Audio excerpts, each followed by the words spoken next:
Good morning. Welcome back to the Bout Some Football Podcast. I'm your host, Kyle. It's been a few days since an upload. I'm working on a few things, my running backs, draft scouting, and then also a few different things with the J.J. Watt free agency, and now the episode I'll be uploading today, which is the Orlando Brown trade scenarios.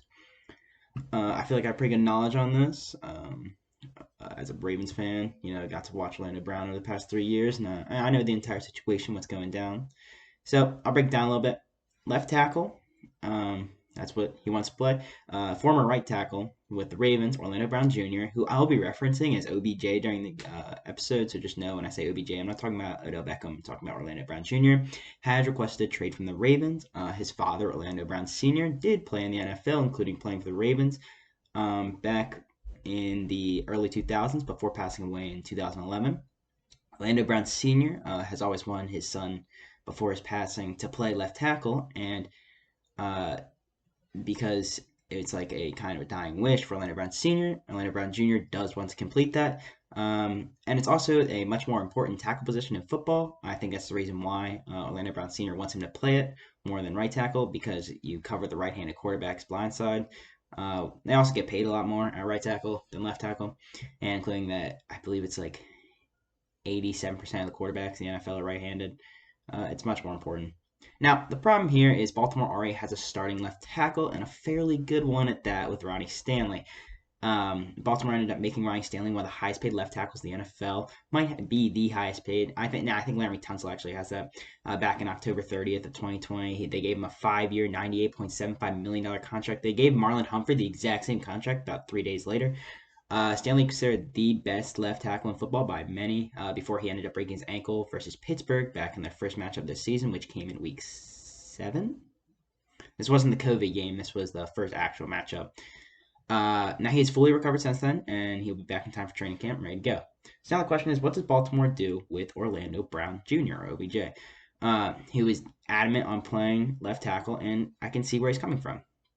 A little fun fact before I dive into some trade scenarios or literally what's going to go down with this is Orlando Brown Jr. is the first ever player to play in a Pro Bowl as a left tackle and a right tackle, or playing two different Pro Bowls. One is the left tackle and one is a right tackle. He would end up making it as a right tackle back in 2019. He ended up making not only the Pro Bowl, but also first team All Pro in his second year as a starter. And then he would also play left tackle in 2020 and made the Pro Bowl this year. Back in the 2018 draft, Orlando Brown Jr. was mocked to Baltimore in the first round many times. 2018, we had the 25th overall pick. That was the Lamar Jackson draft. So really, it was pick, I believe, 16, because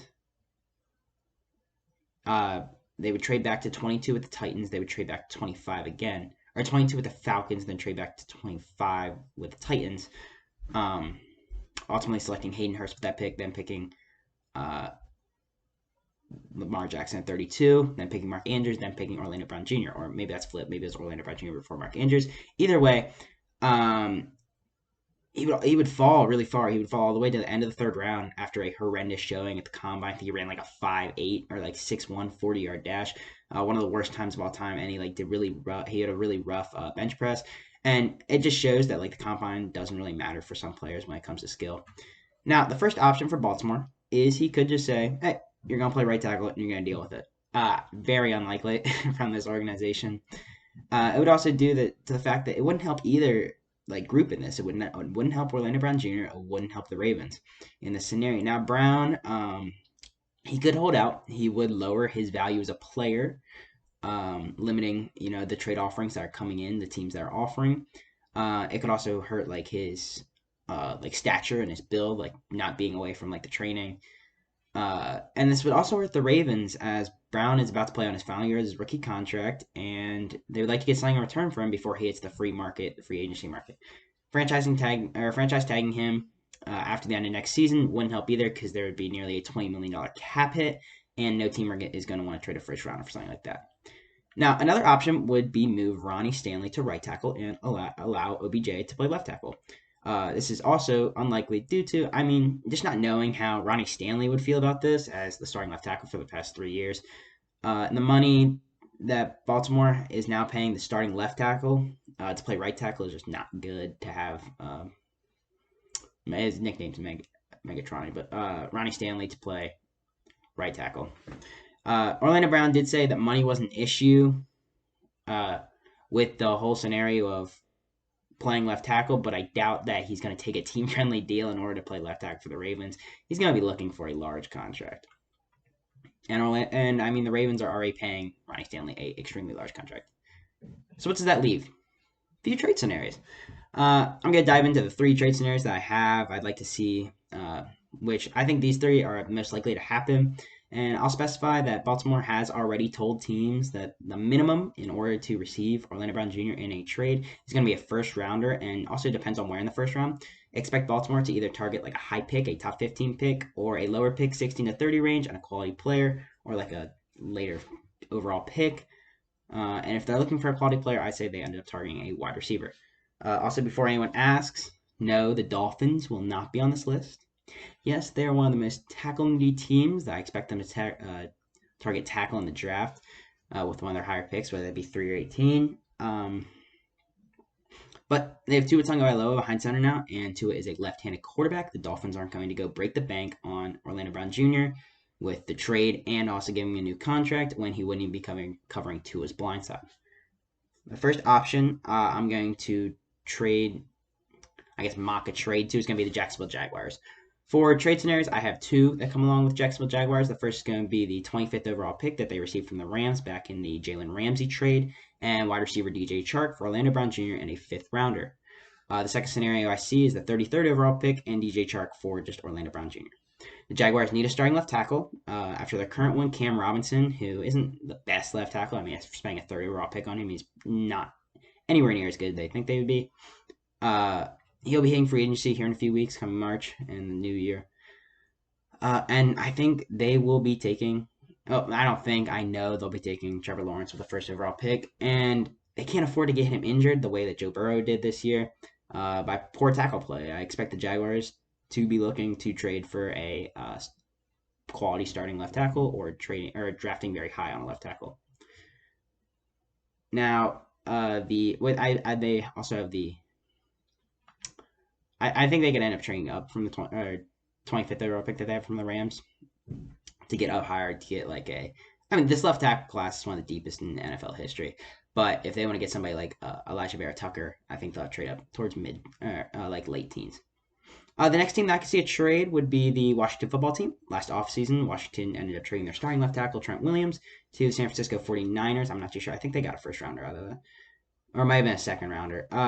But getting rid of their franchise left tackle after a really rough fallout between the team and Trent Williams, he held out. He didn't play a year and then didn't go well. He said he wasn't ever going to play for Washington ever again. So Washington is in a really tough situation right now to a quarterback. The question is whether they go with Alex Smith or Taylor Heineke, who they just gave an $8.75 million contract for 2 years, or do they look into free agency with Dak Prescott possibly? That'd be pretty cool.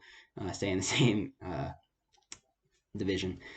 Or do they look into the draft? They have a decently high overall pick with 19 that they could also trade up for if they want to take one of the top 4 quarterbacks, which are in my Trevor Lawrence, Justin Fields, Zach Wilson, and Trey Lance Jr. Or not Trey Lance Jr., Trey Lance. Now, I would say that if Washington does plan on offering for Orlando Brown Jr., all they'd have to offer is their 19th overall pick, and that would get the job done. And you already get a solidified Pro Bowl left tackle. The final team that I would say that could trade for Orlando Brown Jr. here is going to be the Los Angeles Chargers. They're starting Chargers. I don't know why I couldn't pronounce it. Their starting left tackle situation isn't really the best. Currently have Sam Tevy starting. He's a former 6th round pick, a 26-year-old out of Utah as their current left tackle. Now, there are a few trade packages that the Chargers could offer for Orlando Brown Jr., but I'm only going to go over one here. Although one thing is, I would love to see the Ravens bring in a wide receiver from a trade, and Mike Williams, a possession catch wide receiver, would be awesome to bring in for Lamar. But Mike Williams has a $16.75 million cap hit that would come along with him, and I just don't expect the Ravens to pick up that type of contract. Unless the Chargers want to do more of a salary dump and throw in an extra 3rd rounder along with the trade package that I have Orlando Brown Jr. and a 4th rounder for the 13th overall pick and a 6th rounder. And maybe if they want to throw in Mike Williams with that, I guess. I mean, it'd be more of a contract dump off, if anything. They just need somebody to protect Justin Herbert, who has played extremely well and has showed as a future franchise quarterback. They just need some protection. Well, Baltimore did grant Orlando Brown Jr. the opportunity to seek a trade. Him and his agents will be looking for one. It's going to be interesting how things play out over the next few weeks and see what trade offer does come in and if Baltimore does end up accepting or not. Thanks for watching. Stay tuned for more episodes and have a good one.